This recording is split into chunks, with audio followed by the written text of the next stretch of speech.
મોકલનાર એજન્ટ સામે કાર્યવાહી કરવામાં આવી। સુરતમાં એજન્ટ અબ્દુલ અને પ્રદીપ સામે ફરિયાદ કરવામાં આવી।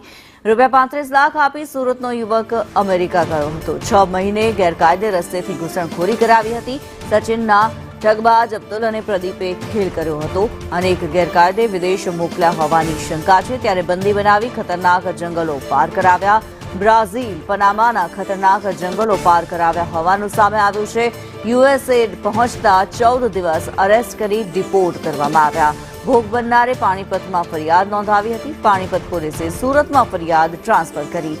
સુરત એસઓજીના પીઆઈ તુષાર પંડ્યાને તપાસ સોંપવામાં આવી છે। પાણીપતથી 0 નંબરથી ગુનો દાખલ થઈ અને અહીંયા સુરત સિટી ખાતે આવેલો છે, જે ડીસીબી પોલીસ સ્ટેશનની અંદર દાખલ થયો છે 406-420ની કલમ હેઠળ।